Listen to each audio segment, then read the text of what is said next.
everyone, we are going to discuss about the mechanical properties and deformation mechanism. In this chapter, we are discussing that test. When the metal specimen is applied to increasing the load, have plasticity deformed, finally it breaks.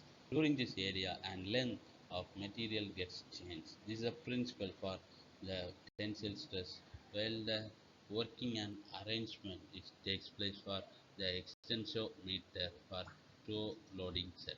This is a the image is shown that the exometry is added in the specimen where the force is imposed, the movable cross unit, and the overall length would be maintained and the gauge will be lapped with fillets. The procedure is the session is to be tested with fixed two end jar. Let's load. We have seen that in the movable cross gate is in the specimen fracture. We have seen in the picture that is during the testing, the magnitude of the load is measured by the load measuring unit, that is the load cell. The strain gauge is used to measure the elongation specimen between the gauge. Then the different values are loaded along with different intervals. That's a time period for stress and strain.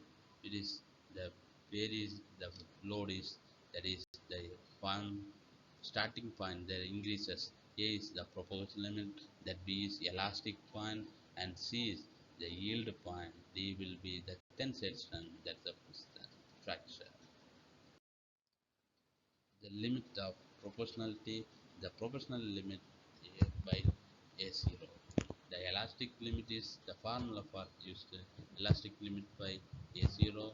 Yield point stress is sigma y equal to load at yield point by A0.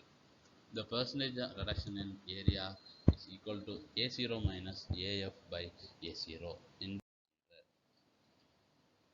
next, for compression test, it is a load while same as tensile strength. It is a varying with compression and tension.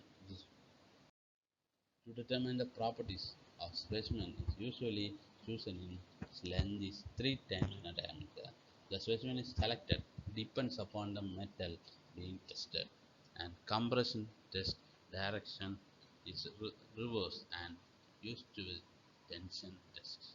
In this test, the stress increases rapidly near the end of the test due to increase of space in and shear load test. It should be post required unit per area produce the fracture when the upon cross section of metal. And when the two methods of testing single shear testing and double shearing testing, it is the point clearance 0.005 clearance should be appears in the specimen. We have the hardness till the ball of diameter D is used in the test while it is applying the 10 to 15 seconds for the specimen load applied. Then induction is formed for the surface of the specimen. We are doing seen the induction is shown in the figure, that is the diameter specimen is low. While the test specimen is placed anvil, it is raised with a Baltic screw that's shown in the figure. The screw edge is rotated for the load is applied with 15 30 seconds. And indeterminate the impression of the specimen and diameter of impression is measured with the optical microscope. The hardness number is used. Formula is 2p by pi d into d minus square root of d square minus small d square. That's a p is load and capital D is steel ball of diameter and small d is depression diameter. In that precaution is made same for three types of harness: Brenner's harness, Rockwell harness, and Vickar harness tests. That's the same sample should be clean and dust will be dry, and thin specimen is not made for this Brenner's test, and this is gradually takes 15 to 30 seconds. An advantage, the Brenner harness test is more useful for measuring the hardness as per ball indicator is used, and this test is used to the soft metal. It is also suitable for measuring the hardness.